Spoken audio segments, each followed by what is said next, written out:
Hello, everyone, and welcome back to our podcast series. This time around, we'll be talking about D365 Tech Connect. And here with us today is Chris Winstanley, and he is one of our event sponsors from NMB Solutions. Hi, Chris. Thanks for joining us today. Hi, Savannah. No, thank you very much for having me. Of course. Would you like to start us off by telling us a little bit about yourself? Sure. So I'm Chris, as we said, and I head up the solutions management team here at NMB. I've just started my second year, so I'm just going into my second year with the gang. And my primary focus is pre-sales consultancy. So really trying to provide that bridge between our customers' requirements and our solution set. That means I also work pretty closely with product management and marketing on our side. The challenge that everybody has kind of in the software world is translating solution functions and features into something that means real value for customers and prospects. And that's really where I sit on a day-to-day basis. Yeah. And in their words too, it's like you got to kind of translate it from, tech speak down to, customer speak so that it makes sense to them when they're looking for solutions. Cool. Well, yeah, we appreciate having you here, and obviously appreciate having you join us for the second time, coming across the big ocean to join us here in Ohio. Tech Connect, we just talked about this with Mikkel. It's been going on for a few years for us, and then we've opened it up to the public and sponsors, and so we're super excited to have a lot of great sponsors, and they're important. Actually, in my opinion, I run local meetings, and there's so much experience in the ISV world. That it's exciting when we have folks that know the product, know Dynamics 365 really well. They know their own product really well, and so not only can they speak to the out of the box functionalities, they can talk about extending that when need be, and so that's why I think it's important and a valuable part of our ecosystem to have you and other sponsors join us. And we've got some great content lined up. Actually, we've got some really forward-looking content lined up, alongside the sponsors. We're diving into some Copilot and some AI stuff. We've got some great technical content from Microsoft, so we're really excited by what we've got going on. Savannah, any thoughts on the sponsors and how fun it is to have them joining us?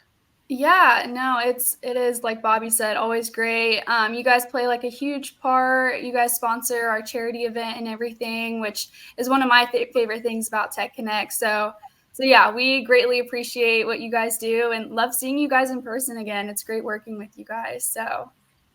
And we all just got back from Summit, and I know we did a Summit recap earlier, but Chris, any thoughts from Summit? I know we kind of talked on the side, but just to share with the community on how you thought some live events are back. I mean, Lord, we had over 5,000 people jammed into the convention center at Charlotte. Yeah, I know. From my personal perspective, it wasn't quite night and day, but the difference between kind of last year and this year was quite stark, I think.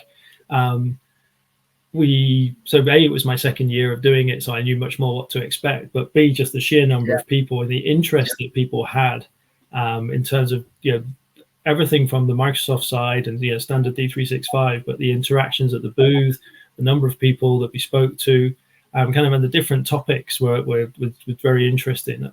I think my biggest takeaway, aside from just the sheer number of people and kind of how much fun it was how different companies and businesses are all at different stages in their digital transformation journey.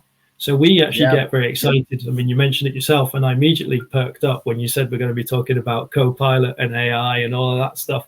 And I'm like, oh yeah, that's cool.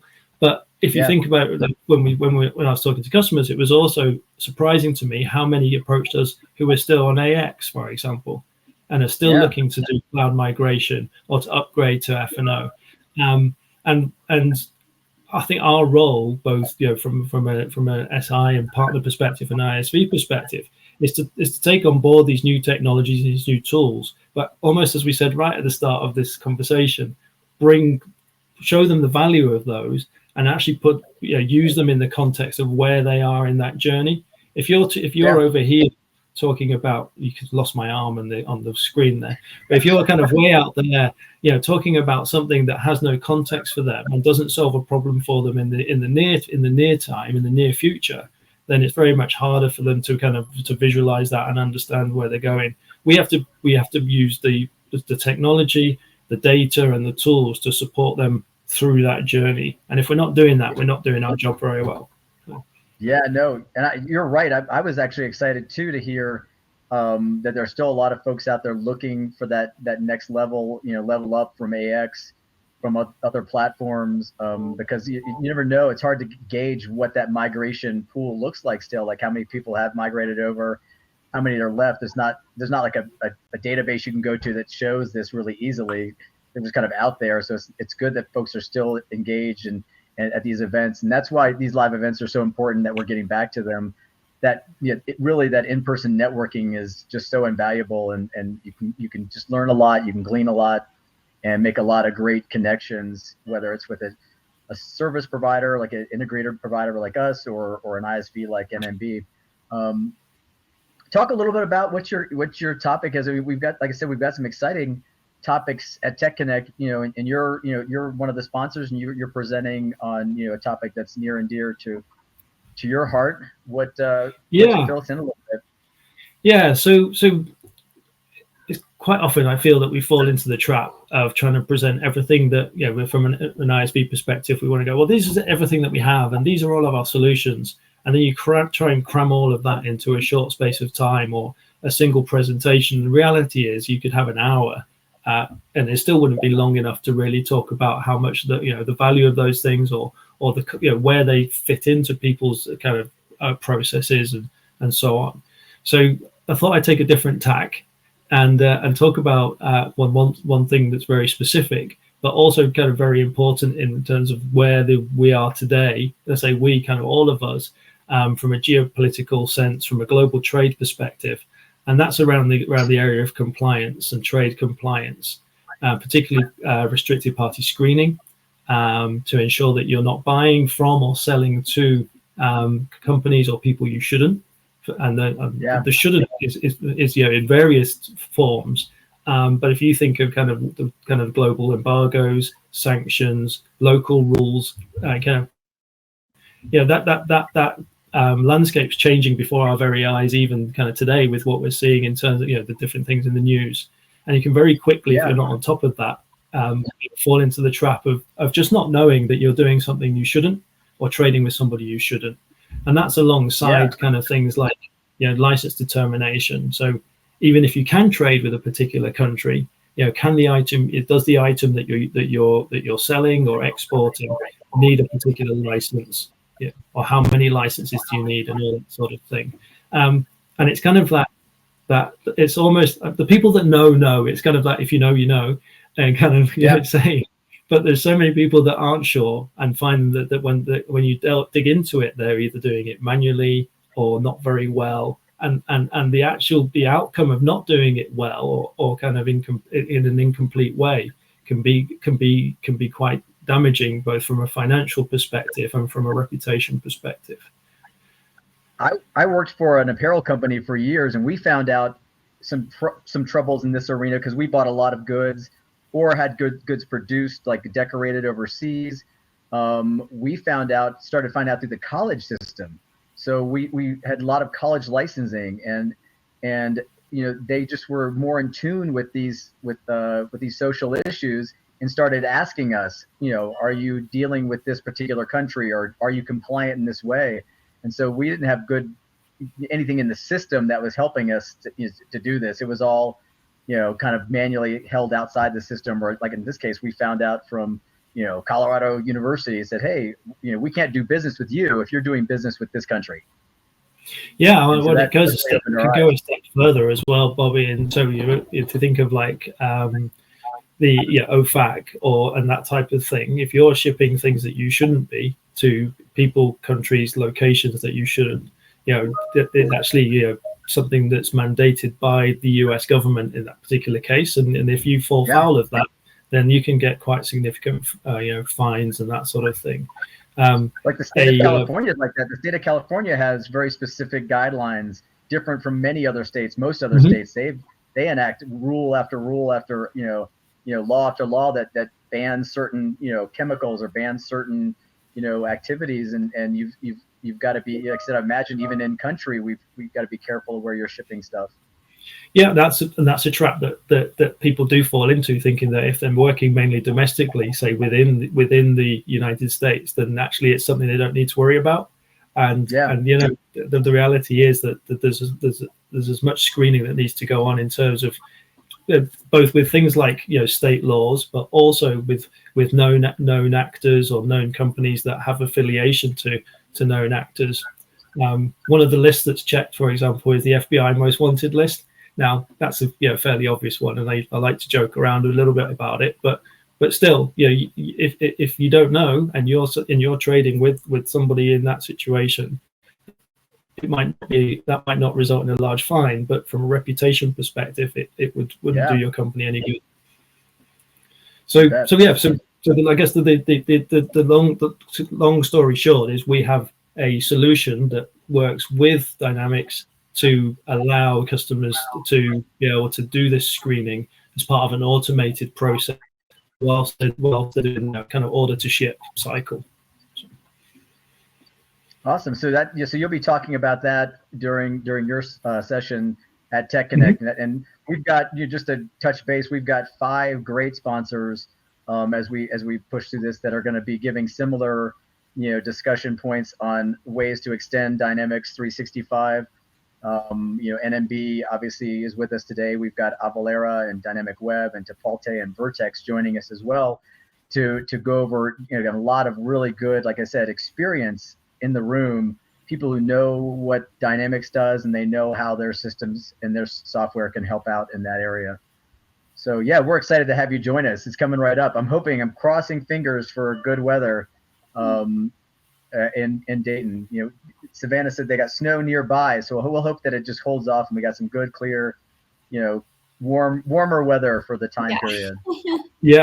Absolutely. And it's I appreciate hearing from the other ISVs, and I also appreciate hearing from the people that attend and spend the time listening to everything we're talking about, because we find what resonates and what doesn't. We learn from them as much as they hopefully learn a little bit from us. And across the group of ISVs, we found last time I was there last year, certainly that we found areas of common areas of interest and things that we were discussing in the same way as well. So it's a good event. In that sense, it really give the opportunity to delve into a little bit more detail on things. I certainly appreciate that. And growing too, we've got I think we've got a fair number of more users joining us this year, which is great. And we're at capacity in the space we're in. We're actually we're searching over the last couple of weeks to find room for everybody. We didn't want to cap the event, but we felt like we're almost at the point where we'd have to, because we have no room to fit anybody, which is awesome. And so that means we'll probably be looking at a bigger and better event space next year to keep this event growing, to include as many people that want to join us. We were talking a little bit ahead. We just got done with Halloween, and I had asked Chris if that was something that had translated across the sea. We had about 40 people show up, and we just got done with a really, really cool spot. I have a huge Halloween display out. I'm a big Halloween fan and a big fan of The Nightmare Before Christmas, if you know that. And so when I moved to the house event, I built a 6-foot, maybe like an 8-foot Jack Skellington out of just odd material I had in my house. I just had some old wood and a old ball, and I was like, I can put some paper mache around this, and it just kind of became a project. And I created this dude, and he sat by himself for the longest time. And then the last couple of years, I've started adding different pieces in. So I've got a pretty full yard.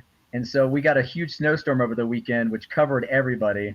And so I had to spend much of yesterday clearing the yard off so everybody could see the decorations again.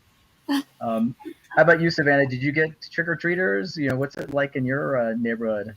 This is only my second year, like having my own place, and both years I've been busy just like going out trick-or-treating with like my nieces and nephews and things like that. So I haven't gotten a chance to actually sit there and pass out candy, but maybe one of these days, but not yet. And what were the nieces and nephews dressed up as this year? We had a dinosaur, a monkey, a football player. There's 11 of them. So wow. Okay. Yeah. Full range. Yeah. Yeah. So yeah. And but Chris, what about yours? You mentioned your kids are older. I'll just let you know this too. There's I don't know the city, but I just read this article or saw the headline. There's some city in the States here that was trying to pass a law or passed a law that you had to be under 16 to trick or treat. Yeah, well, yeah. Well, my girls are in their early 20s, so they did have their trick or treating days, and as we were saying, it is something that has been growing over here over the years. After you just kind of described what you have as your your Halloween display, puts our sort of 6 pumpkins outside the front door a bit to shame, to be honest. But but we did have, I would say, there was a good, the doorbell probably went, a good sort of 20 to 30 times. We have a good little neighborhood here. The kids all came round, and so we're much more about handing out the candy now, and kind of, and like talking to the kids about how they've come dressed and that sort of thing. But it's a good little experience. It kind of brings our little community where we live together for a night. And for that reason, it's good. I certainly enjoy that. Yeah. I did go for a run. About 7 o'clock, I decided I was going to go for my evening run, and that was a bad move. I was like dodging tiny people in disguise everywhere I went. Any costumes stick out? Any fun, weird, there's kind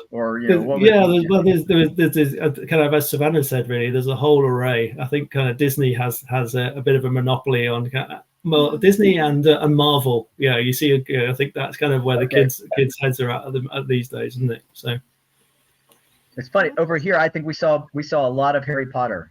So it's right. Don't know if it's like overplayed over there, in England. It's just too much. They're going to go with some Americanized as opposed to I think the Harry Potter kind of popular, but it's kind of I spend a lot of time in the US, as you know, and I think you guys are starting to appreciate it or kind of have a bigger fan base for him than we do over here now. Yeah. So. My favorite costume, there was a gal who dressed as a revolutionary medic. She had a 3-corner hat on and a white wig, and just big. It was probably the most unique thing I've ever seen. I think I've recognized her from years past. I think she always has something unique like that, just something like that. She just thought, this year I'm going to be, and she just makes it up. It was awesome. But we had a lot of Harry Potter and a lot of Marvel. Nice. Putting the costume together for something unique like that takes some real dedication as well, doesn't it? I love it. Yeah, I could tell she set aside some time. It wasn't like just. We had a few people that just grabbed a hat on the way out, like a Santa hat, and that was their costume. Or maybe that should be the rule, Bobby.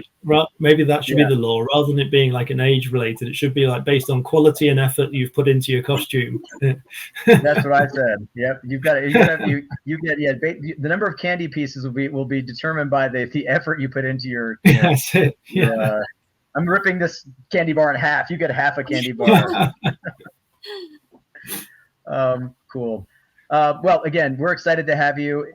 Tech Connect's a great event. Again, the sponsors are a big part of it, and we appreciate that. Any last words, anything you remember from the event that sticks out? Savannah mentioned the charity event. Chris, I think you said it beautifully actually already, that just that interconnection between the sponsors too is great. Yeah, no, I think if you were to ask me to pick out like a specific thing, like Savannah said, for me, building the kind of the bicycles and the wagons and doing that sort of thing is the final exercise. And seeing, if you think, but obviously some people know each other of old, but it's really a group of people that have come together kind of in the last 24 hours, don't really know each other, don't kind of know a whole lot about each other, but somehow manage to kind of get into the little teams and make it work and put everything together. Because you feel that you're doing something that's meaningful and for a good cause, and I think that's it means that the whole thing kind of ends on a really upbeat note. But yeah, I thought I think it's a really nice thing to do, and I enjoyed doing it. So. Yeah, we're excited. We got the same kind of event planned. Savannah has done a great job. We got this a little bit of a different twist this year, so it should be equally as fun and even more impactful. So yeah, that'd be great. I'm looking forward to that as well, definitely.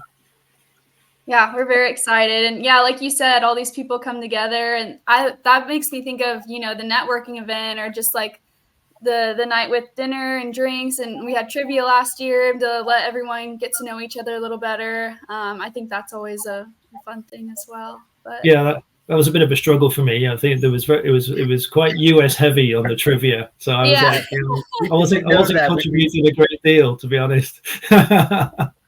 We'll ask the trivia master to throw in some European trivia notes. Yeah.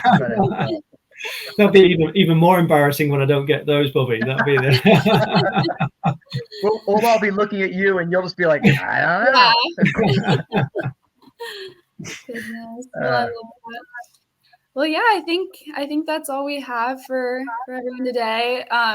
Chris, once again, thank you for taking the time to join us. We're very excited to see you again just in a couple of weeks. So I'm looking forward to it. I think it'll be a good event. Absolutely. Yes. So thank you for having me today as well. Yeah, it's been good to chat with you. Yeah. You too. Well, once again, thank you everyone for joining us. And if you haven't yet registered, make sure to do that. Until next time. See you guys. Take care, everyone.